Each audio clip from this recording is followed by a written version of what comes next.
Imaginez ou accepter l'enseignement de l'évangile de la grâce de Dieu, ou faire l'expérience de la conversion à Dieu, ou mettez toute confiance dans la personne et l'œuvre de Jésus pour votre salut. On y a ou rencontrer des religieux et yo dit et enseigné toutes sortes qu'on est et accepté concernant Jésus-Christ, yo ok. Mais pour ton salut, ce n'est pas suffisant. Il faut ajouter d'autres choses à Jésus, à l'évangile de la grâce. Toute qualité pression ça yo fait que ou vaciller ou prête pour accepter yon l'autre message. Imaginez Paul, l'apôtre, li au courant de situation ça et li écrit dans Galates chapitre 1er verset 6. Moi saisi ouais qui Jean ou gen temps viré d'eau by bon Dieu. Version française l'a dit, je m'étonne que vous vous détourniez si promptement de celui qui vous a appelé par la grâce de Christ pour passer à un autre évangile. C'est vrai, ça qu'a étonné, dans l'épître de Paul aux Galates, Paul commençait l'être là sans des remerciements, sans des encouragements. Paul commençait directement pour le dire, il y a un gros danger qui menaçait l'église Jésus-Christ là. Il y a un gros danger qui menaçait la vie. Et danger ça, li pas venu du monde, non? Ce grand danger vient d'un message religieux qui ressemble à la vérité, mais qui conduit loin de Christ. Pour capable et d'opi bien comprendre la gravité de la situation, Paul li continue dans verset 8 là. Mais quand nous-mêmes, quand un ange du ciel annoncerait un autre évangile, que celui que nous vous avons prêché, qu'il soit anathème. Même Jean avec moi ou comprendre, les paroles de l'apôtre Paul sont si fortes. Comment un autre évangile peut-il exister si Jésus-Christ est la vérité? Pourquoi parle-t-il même d'un ange venant du ciel? Et si ce danger existait encore aujourd'hui?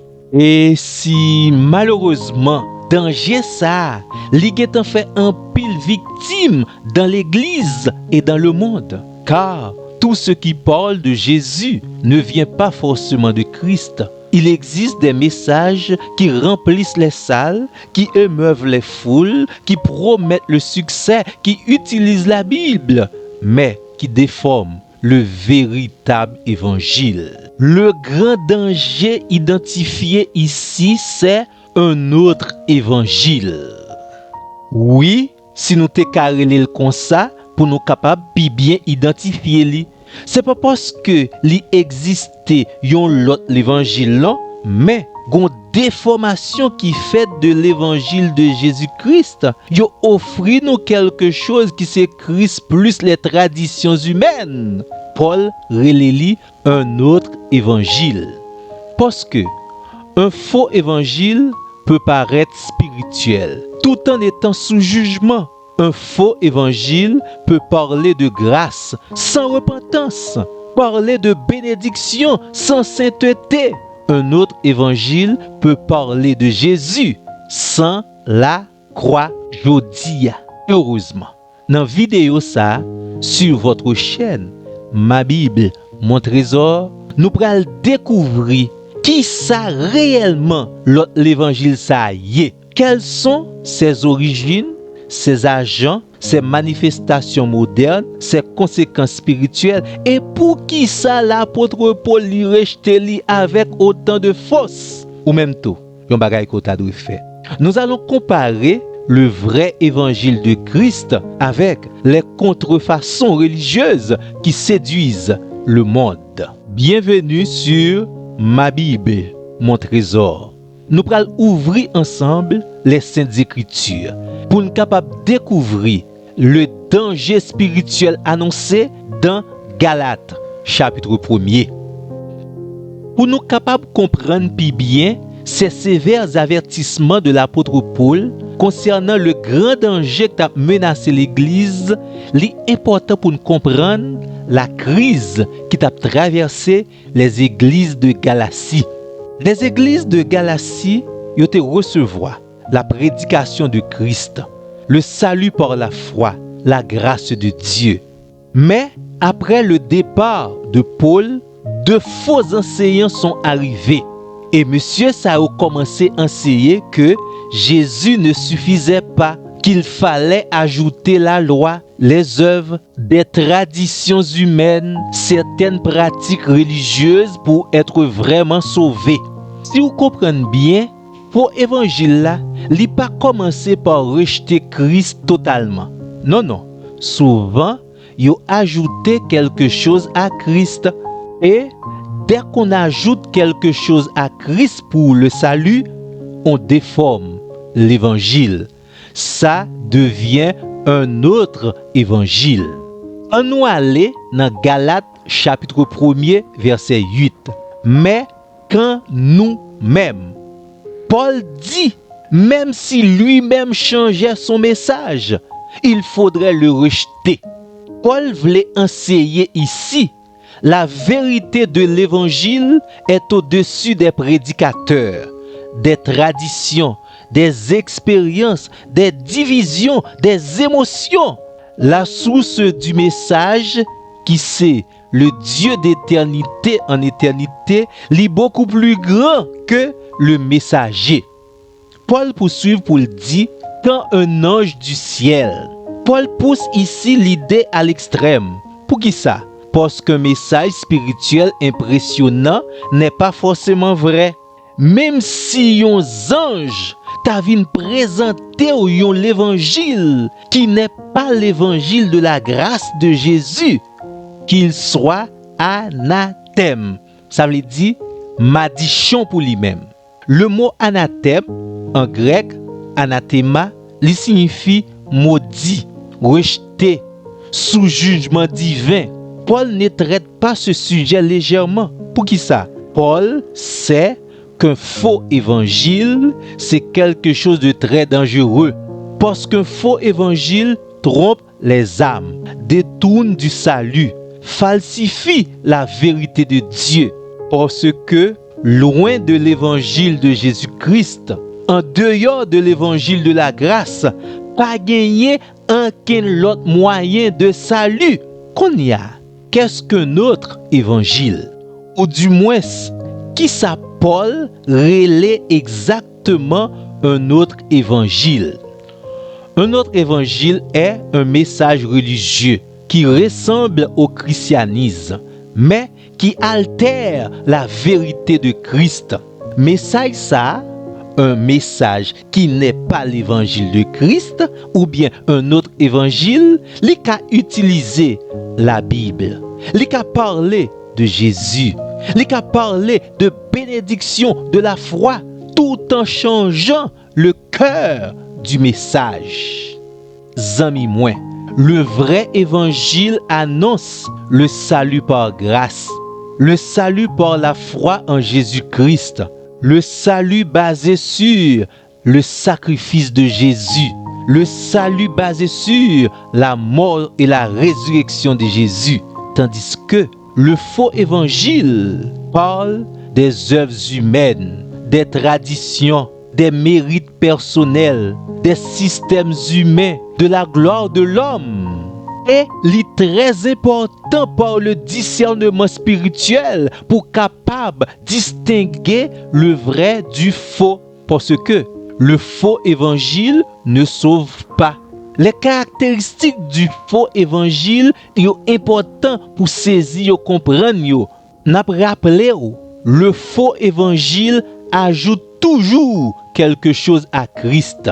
Le faux évangile dit Christ plus quelque chose, tandis que le vrai évangile dit Christ suffit.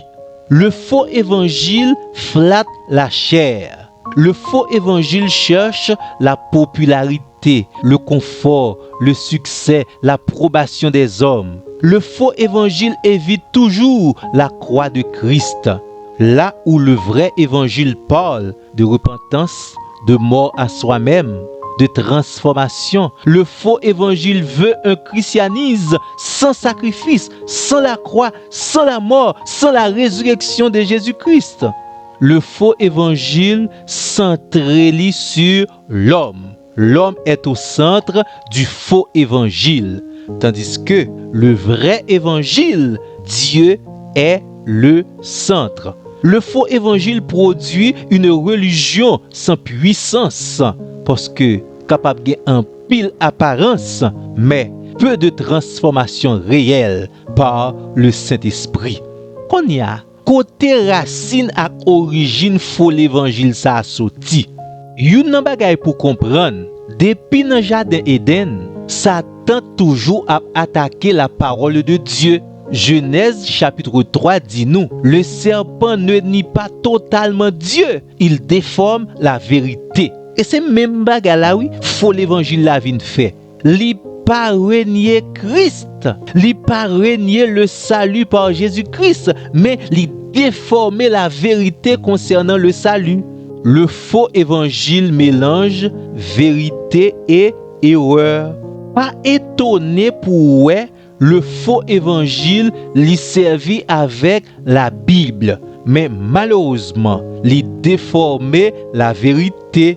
Le personnage central derrière le faux évangile, c'est le serpent ancien. Qu'on y a li gagné yon paquet acolyte sous l'île en 2 Corinthiens chapitre 11. Paul révélait que les faux ouvriers peuvent entrer dans l'église. Les faux ouvriers ils travaillent de concert avec le serpent ancien. Les agents du faux évangile paraissent spirituels. Ils connaissent bien parler, ils impressionnants, ils attirent les foules. Mais ils utilisent malheureusement le mensonge. Ou bien morceau vérité et morceau mensonge, qui égale à un mensonge complet. Les agents du faux évangile utilisent le langage biblique. Et ça, c'est un gros danger qui fait un pile monde qui est en victime déjà. Nous besoin apprendre, connaître et accepter. Tous ceux qui citent la Bible n'enseignent pas forcément la vérité. Les agents du faux évangile recherchent souvent leur propre gloire. Le vrai serviteur de Jésus-Christ élève Christ. Le faux système élève l'homme, la plateforme, l'argent, l'influence, la popularité. Tendez ça bien, oui, amis, moins. L'évangile de Christ, base c'est la grâce. Mais l'autre évangile, base c'est les mérites humains. Quelque chose qui est ajouté à Christ. L'évangile de Christ, il dit Christ suffit. Mais l'autre l'évangile, il dit c'est Christ plus les œuvres. L'évangile de Christ, il est fondé sur la mort et la résurrection de Jésus. Mais l'autre évangile, il est basé sur le confort humain. L'évangile de Christ, il priorisait la repentance. L'autre évangile, il priorisait la tolérance. Là où le vrai évangile, l'évangile de Christ, prône la vérité, l'autre évangile prône la popularité, les compromis, les apparences religieuses. Côté vrai l'évangile, là, il produit la transformation. L'autre évangile, il produit quelques changements qui sortent à travers la manifestation des émotions humaines. Vrai l'évangile là, il chita sur la gloire de Dieu. Mais l'autre évangile, il chita et la recherché la gloire humaine. On y a une question d'importance capitale. Pourquoi le faux évangile séduit? Dans 2 Timothée, chapitre 4, le verset 3. Les hommes ne supporteront pas la sainte doctrine. Voilà le grand secret. Voilà la raison pour laquelle le faux évangile séduit. Le faux évangile plaît à la chair. Il prône les bénédictions sans repentance, la couronne sans croix, le ciel sans sanctification. Le faux évangile est souvent plus populaire parce qu'il ne confronte pas le péché. Mais rappelez également les conséquences du faux évangile sont réelles et catastrophiques. Parce que le faux évangile lague moun dans la confusion spirituelle. Le faux évangile, c'est une religion sans nouvelle naissance. Le faux évangile, construit des églises qui centrent sur le spectacle et non la profondeur spirituelle. Le faux évangile, pas gagné aucun esprit de discernement pour conduire à Christ. Bien au contraire, le faux évangile remplace les Écritures par les émotions. Et si vous comprenez bien, Paul, dans verset 8, verset 9, il dit quelque chose de très sévère. Paul répète 2 fois que ce faux évangile soit anathème. Que les partisans, les agents de ce faux évangile soient anathèmes. Pour qui ça? Parce que le sujet est extrêmement grave. Le Seigneur, le Dieu de la Bible, ne tolère pas la falsification de son évangile. Puisque, selon Paul, le faux évangile est anathème. Maintenant, comment rester fidèle au vrai évangile? La toute première chose, retourner aux Saintes Écritures. Le croyant doit connaître la parole de Dieu. Deuxièmement, examiner tout. Même Jean les chrétiens de Bérée te fait lire dans Actes des Apôtres chapitre 17 verset 11. Les Béréens vérifiaient les enseignements. Troisièmement, garder Christ au centre. Pas les hommes, pas les tendances, pas les émotions, mais Christ crucifié et ressuscité. Quatrièmement, aimer la vérité. Le discernement vient d'un cœur attaché à la vérité, à la parole de Dieu. Pas jamais oublier nos amis moi. Le faux évangile ne rejette pas toujours Jésus. Il le remplace subtilement. Quand la croix disparaît du message, l'évangile disparaît aussi. Un message populaire n'est pas forcément un message biblique. Le vrai évangile sauve les pécheurs. Le faux évangile flatte les pécheurs. Paul préférait blesser les émotions plutôt que de trahir la vérité, le vrai évangile. Selon Galates, Paul avait compris une chose. Le plus grand danger pour l'Église n'est pas toujours l'absence de l'Évangile. Parfois, le danger est un faux évangile qui ressemble au vrai. Mais le véritable évangile de Christ demeure éternel. Ce véritable évangile appelle à la repentance, à la foi, à la sainteté, à une transformation réelle. La question n'est pas « As-tu entendu parler de Jésus ?» La vraie question est, connais-tu réellement le Jésus de l'Évangile? Cher ami, si cette vidéo t'a éclairé, partage-la autour de toi. Abonne-toi à la chaîne Ma Bible, mon trésor et écris en commentaire. Je veux rester fidèle au véritable évangile de Christ. Merci.